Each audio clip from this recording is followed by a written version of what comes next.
Hi there, welcome to the Seaside Lane channel. Thanks for taking a few minutes out of your day to spend time cleaning and diving into God's Word with me. I'm Morgan Lane. I'm a mama to 3 little girls, a wife to an incredible firefighter paramedic realtor, an author and illustrator of a little prayer devo called Bride Behind the Boots.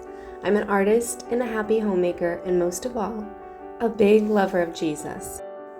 My prayer is you'll find encouragement here and join me in your earbuds as we clean together to serve our families, making our hearts and homes a haven, not just today, but every day that God gives us breath. Originally, today's video was going to be me doing my morning routine and chores, the everyday things that I always do.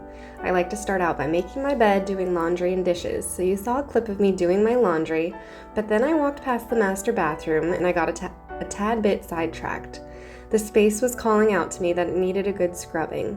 Sometimes our homes are like unwritten to-do lists.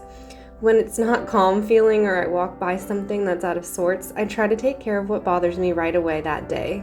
Because all of our surroundings are constantly sending us messages to our brains.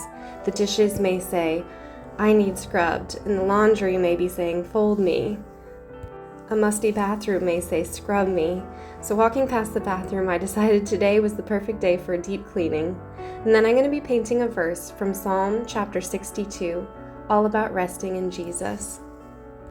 The way that I clean the shower is probably not the way a professional would, but it's the way that works for me. At the beginning, you saw me spraying the glass. That was just a bottle of vinegar mixed with water. I use a magic eraser to buff out all of the water spots or buildup on the glass with the vinegar.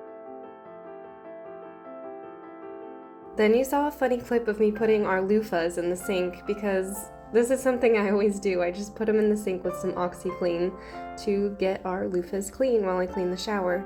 Then I spray the shower with bathroom cleaner and scrub it, and then I actually dry it. Here's me drying the shower. I think it's because our bathroom space is pretty small, so it tends to get kind of smelly and it never really dries fully because the space is small. So this is the one time that the shower is completely dry and clean, and sometimes I'll put a box fan on it to keep it fresh and dry the day of cleaning. As I scrub, I'll share a fun tip with you. The Bible app on your devices will literally read a devotion plan out loud to you with the verses of that day. It's been a game changer for me to hear it. I picked a simple 7-day plan last week all about rest, and every time that I did the laundry or the dishes, I hit play to listen. I was able to finish the whole thing in one cleaning session. This is our toothbrush holder and dispenser. It gets kind of mucky inside because the toothpaste sometimes comes out too fast. I mocked my husband at first a little bit for wanting this, but the past year that we've had it, it's been such a game changer to always keep our toothbrushes clean, and it squirts the toothpaste out for you. Whenever I deep clean a space, I like to gather the rugs and wash them in the washing machine so then they're nice and fluffy. My youngest came to help me wash the rugs and clean the floors at this part. Since I was just raving about the Bible app reading devotions, I'll also tell you that the Bible app, you can hold down the little brown square button that says Holy Bible, and you can copy and paste it over and over on your home screen. Once my husband did this because I told him I was having trouble getting God's Word. He decided to copy and paste that little square and put it all over my phone. So anytime I would open my phone, the first thing I would see would be about 25 little tabs to click on to open the Bible.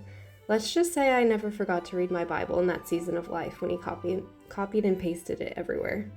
Sometimes you gotta do what you gotta do to make God's Word a priority, even if you're in a busy season. And that was a perfect way that my husband came up with to remind me to dive into God's Word every day. I just wiped down the floor with a rag while my daughter was riding my back like a donkey. It's actually easier just to wipe down the floors with a rag and some solution than it is to walk downstairs all the way to the garage and get my mop out.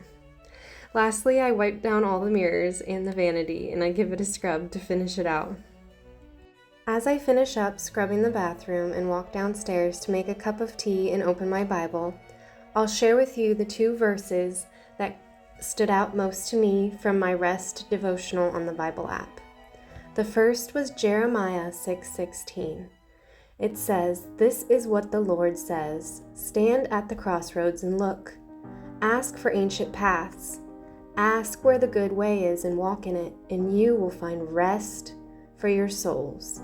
Jeremiah 6:16. My tea kettle and teapot usually is an indicator that rest in the Lord is about to take place. I love English breakfast tea, and sometimes I like chai, and green tea, and any kind of tea. I'm flipping through my Bible looking for the Psalms. The verse that I wanted to paint by was Psalm 62:5. Yes, my soul, find rest in God. My hope comes from Him. There's no rest in the effort to continually attempt to earn the love and grace of God when the Bible tells us that there's no way to do so.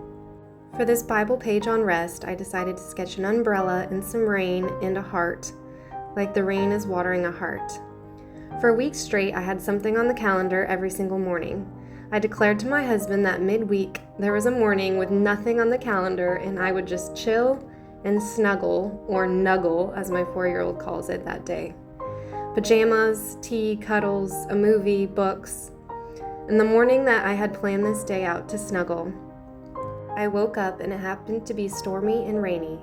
I felt like God was setting the mood for our snuggle day. But the rest of the day, as snuggling doesn't always bring rest. Snuggling, a certain vacation, sleep, or other restful postures will not be enough to restore us fully. When unrest is at a soul level, it's untouchable by traditional means. We need an other kind of power to remedy it. God is our true source of rest. I decided to paint the umbrella pink because our 6-year-old asked for a pink umbrella this Christmas and she loves to carry it all around our yard. Then I painted lots of flowers with the rain because if you haven't caught on yet, I'm a big lover of florals and dresses and paintings and teacups and everything that's in my surroundings.